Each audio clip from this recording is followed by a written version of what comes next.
Hi guys. इस video में मैं आपको बताने वाली हूँ कि मैंने क्या ऑब्ज़र्व करा आईबीपीएस पीओ और एसबीआई पीओ के इंटरव्यू प्रोसेस में। क्या डिफरेंस मैंने ऑब्ज़र्व करे, मैं उनके बारे में आपको बताऊँगी। तो सबसे पहले मैं आपको एक प्रोसेस बता देती हूँ। आईबीपीएस पीओ में आपको प्री देना होता है, फिर मेंस एंड देन आपका इंटरव्यू कंडक्ट कराया जाता है। बट एसबीआई पीओ में इस साल थोड़ा क्राइटेरिया बदल गया था।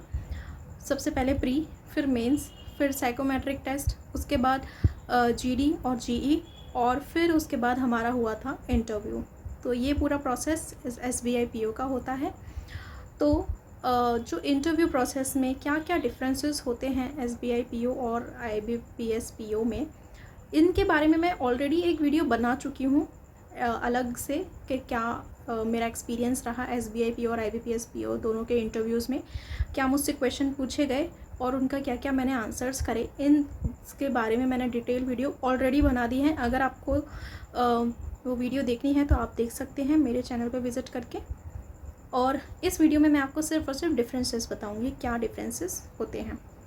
ओके, सो जो सबसे पहले मैंने डिफरेंस ऑब्ज़र्व करा कि सबसे पहले तो आईबीपीएस पीओ में हमें जो टाइमिंग दी गई थी, हमें टाइमिंग दिया गया था 1 बजे हमें आना है, और फिर 1 बजे हम पहुंच भी गए थे।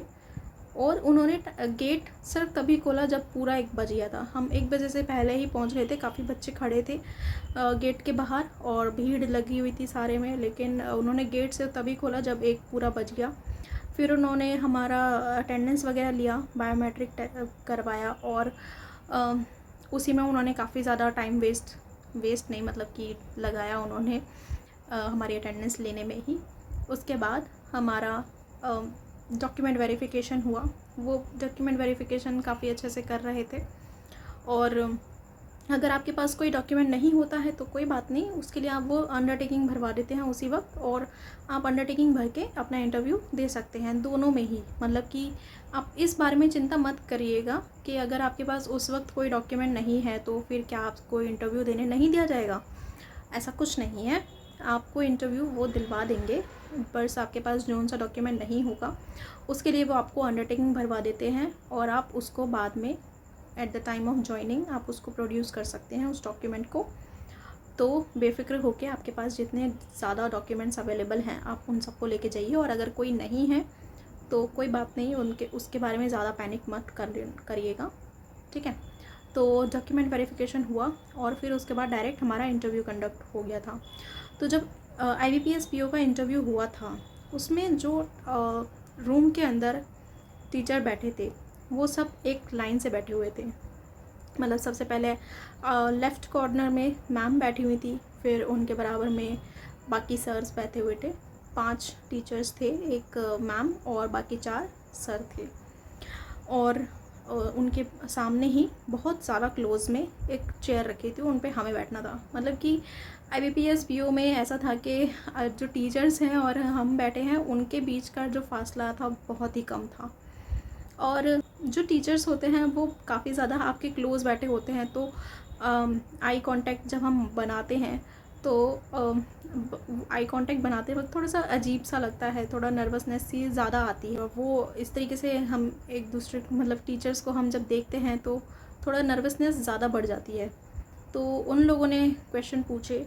जो आईबीपीएस पीओ का इंटरव्यू था वो काफ़ी जल्दी वो लोग कंडक्ट करवा रहे थे, क्योंकि आईबीपीएस में काफ़ी सारे बच्चे थे, क्योंकि इस बार वैकेंसीज़ भी काफ़ी ज़्यादा निकली थी, तो उन लोगों ने काफ़ी सारे बच्चों को बुलाया था। तो इस वजह से वो थोड़ा जल्दी इंटरव्यू कंडक्ट करा रहे थे। मेरा जो इंटरव्यू था आईबीपीएस पीओ का 8 मिनट तक चला था, और क्या क्वेश्चन पूछे गए थे ये सब की वीडियो मैं ऑलरेडी बना चुकी हूँ। ओके, तो आप उस पर देख लेना क्वेश्चंस के लिए। तो अब बात करते हैं हम एसबीआई पीओ के बारे में। एसबीआई पीओ में हमें टाइमिंग दी गई थी 8 बजे की, जो कॉल लेटर पे लिखी थी, लेकिन हमें मेल करके बताया गया था कि हमें 7:30 पर वहाँ पर पहुँचना है। तो हम 7:30 से 5-10 मिनट पहले ही पहुँच गए थे, काफ़ी सारे बच्चे। फिर 8 बजे के करीब कुछ एक सर आते हैं और वो हमें बोलते हैं कि आपका जो डॉक्यूमेंट वेरिफिकेशन है वो शुरू हो जाएगा 9 बजे, लेकिन बच्चे आ गए थे ऑलरेडी काफ़ी सारे, तो फिर उन्होंने पहले से ही हमारा डॉक्यूमेंट वेरिफिकेशन शुरू कर दिया था। डॉक्यूमेंट वेरिफिकेशन वो भी काफ़ी अच्छे से कर रहे थे। अगर आपके पास कोई डॉक्यूमेंट नहीं था तो आप उसके लिए अंडरटेकिंग भर सकते हैं आराम से, कोई डरने की बात नहीं है। और फिर डॉक्यूमेंट वेरिफिकेशन के बाद हमारा जीडी हुआ, वो भी काफ़ी अच्छे से हुआ, एकदम स्मूथ, काफ़ी इन्जॉयबल, बहुत अच्छा लगा जीडी देके। और फिर उसके बाद हमारा इंटरव्यू था। तो इंटरव्यू का जो एनवायरनमेंट था एसबीआई पीओ का, एकदम काफ़ी अमीरों वाली फीलिंग आ रही थी अंदर जाके, मतलब कि इतना अच्छे से काफ़ी रॉयल जैसा रूम था उनका, और टीचर्स काफ़ी अच्छे से थोड़ा दूर दूर बैठे हुए थे। एंड बहुत दूर, मतलब हमारी चेयर थी इतनी दूर थी कि मतलब आराम से हम बोल सकते हैं और उनको सुनाई दे सकता है नॉर्मल वॉइस में जब हम बोलेंगे। तो वो उस वहाँ पर मैं जब बैठी थी तो मुझे काफ़ी अच्छा लग रहा था। और क्योंकि जीडी और जी हमारा ऑलरेडी हो चुका था, तो मुझे उस वक्त ऐसा लग रहा था कि आधा प्रोसेस तो मेरा ख़त्म हो ही चुका है, बस ये इंटरव्यू देना है। और बिना नर्वसनेस के अगर मैंने ये इंटरव्यू दे दिया तो बस फिर ये पूरा प्रोसेस हमारा ख़त्म हो जाएगा। तो यही सोच के फिर मैंने इंटरव्यू दिया। एसबीआई पीओ का इंटरव्यू मेरा काफ़ी अच्छा हुआ, क्योंकि जब वो लोग टीचर्स जब हमारा इंटरव्यू ले रहे थे तो वो लोग सिर्फ क्वेश्चन कर रहे थे और हम उनका आंसर्स दे रहे थे। वो ज़्यादा इंटरवीन नहीं कर रहे थे बीच में, कि अगर उन्हें कुछ अच्छा नहीं लगे या कुछ भी, वो ज़्यादा उसके बीच में क्वेश्चंस नहीं कर रहे थे। वो सिर्फ हमसे क्वेश्चन कर रहे थे, हम उनका आंसर दे रहे थे। वो हमारा जो सब कुछ ऑब्ज़र्व कर रहे थे, हम किस तरीके से आंसर दे रहे हैं, कि हम कितना घबरा रहे हैं, कितना नर्वसनेस हमारे चेहरे पर आ रही है, हम कितने कॉन्फिडेंटली आंसर कर रहे हैं, वो ये सब चीज़ें जज कर रहे थे। तो दोनों ही मेरा इंटरव्यू ख़त्म हो गए हैं। दोनों इंटरव्यू देके मुझे काफ़ी अच्छा और काफ़ी कॉन्फिडेंस सा फील हो रहा है, क्योंकि ये तो मैं आपको बता ही चुकी हूँ, मेरा आईबीपीएस पीओ में सिलेक्शन हो चुका है। और एसबीआई पीओ में आई होप सिलेक्शन हो जाए। जब रिज़ल्ट आएगा तो मैं आपको ज़रूर बताऊँगी कि मेरा क्या रिज़ल्ट रहा। तो यही था जो मुझे डिफरेंस लगा। घबराने वाली कोई बात नहीं है, आप सिर्फ प्रिपरेशन करें। मैं आपसे यही कहूँगी कि आप जब प्री और मेंस की प्रिपरेशन करते हैं तो आप उसको काफ़ी अच्छे से करें, क्योंकि हमें नहीं पता फ्यूचर में हमारा इंटरव्यू कैसा होगा, कैसा नहीं होगा। ये एक्सपेक्ट मत करो कि आप इंटरव्यू अच्छा दे दोगे और आपके कम मार्क्स आएंगे मेंस में तो भी आप क्वालिफाई कर जाओगे। आप अगर बिगिनर हैं, आप अभी प्री और मेंस देने वाले हैं अपकमिंग एग्ज़ाम्स के, तो मैं आपको ये एडवाइस करूँगी कि आप अच्छे से पढ़ाई करो। जितने ज़्यादा हो सके आप मेंस में मार्क्स लाओ। कट ऑफ से जितने ज़्यादा आप गेन कर सकते हो आप उतने ज़्यादा करो, क्योंकि असली खेल वही होता है। अगर आपने मेंस में अच्छे मार्क्स ले आए और आपका इंटरव्यू एवरेज भी जाता है, नॉर्मल जाता है, तो भी आप क्वालिफाई कर जाओगे। मेरे साथ ऐसा हुआ है। मैंने अभी तक कितने एग्ज़ाम्स क्लियर कर रहे हैं मैं आपको बता देती हूँ। मैंने ESIC UDC मेंस क्लियर किया था, लेकिन उसका जो फाइनल सिलेक्शन था उसमें मेरा नाम नहीं आया था, क्योंकि उसकी जो वैकेंसीज़ थी बहुत कम थी, तो मेरी रैंक थोड़ी पीछे आ रही थी, इस वजह से आया था। लेकिन मेरा ESIC UDC मेंस मेरा हुआ था, उसका कंप्यूटर टेस्ट भी हुआ था, तो एक एग्ज़ाम मैंने वो क्लियर करा है। उसके बाद मैंने IBPS क्लर्क मेंस भी क्लियर किया है। IBPS क्लर्क में मेरा पंजाब नेशनल बैंक में मेरा सिलेक्शन हुआ है, और IBPS PO में भी मेरा सिलेक्शन हुआ है। यूनियन बैंक ऑफ इंडिया मुझे उसमें अलॉट हुआ है। SBI PO में मैंने अभी इंटरव्यू दिया है, उसका रिज़ल्ट आना अभी बाकी है।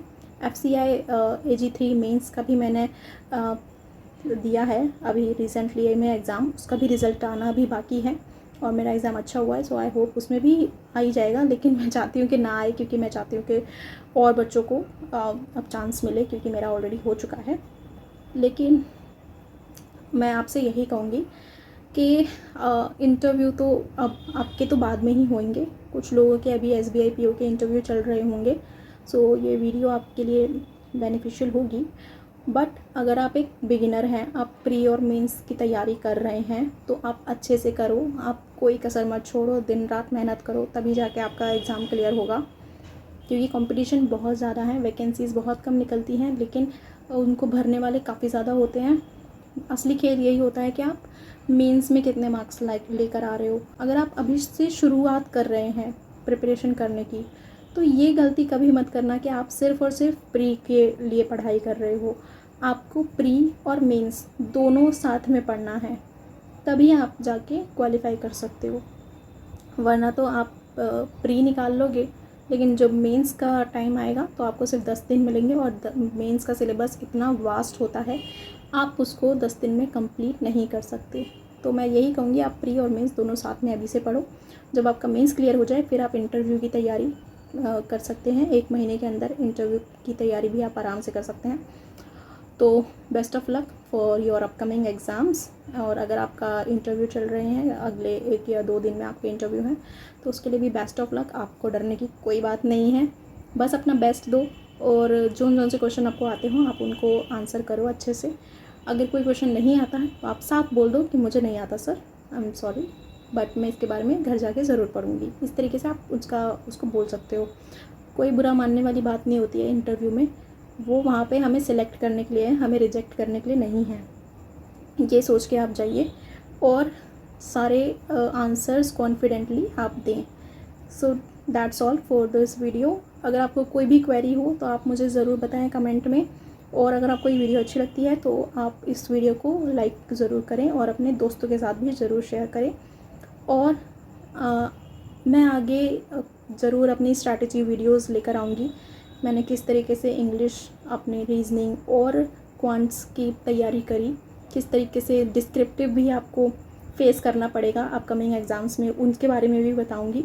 और क्या क्या क्वेश्चंस आपसे एक्सपेक्ट किए जा सकते हैं इंटरव्यू में, उसके बारे में भी मैं डिटेल वीडियो एक एक करके सारे टॉपिक्स के ऊपर वीडियो ज़रूर लेकर आऊँगी। क्योंकि अभी मेरे पास बहुत खाली टाइम है। मेरा सिलेक्शन हो चुका है, अब मैं सिर्फ SBI PO के रिज़ल्ट का वेट कर रही हूँ और IBPS PO के ट्रेनिंग कब से शुरू होगी उसका वेट कर रही हूँ। तो अभी मेरे पास टाइम है, मैं आप जो भी कहोगे मैं वो सारी वीडियोस बना दूँगी। So that's all for this video and best of luck for your upcoming exams. Bye bye.